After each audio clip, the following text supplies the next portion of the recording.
Set between valleys and volcanic lakes, wrapped in woods and silence, lies Capranica, a timeless village perched on a tough ridge in northern Lazio. Its ancient streets wind through stone houses, arches, and towers, telling stories of pilgrims, popes, and passing centuries.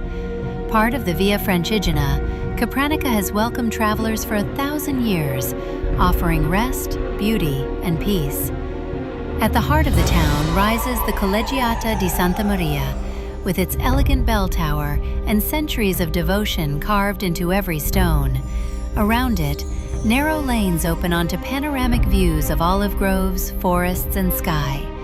Capranica is not a place you stumble upon, it's a place you discover. A quiet soul of the Tuscia region, where medieval charm and natural harmony still live side by side.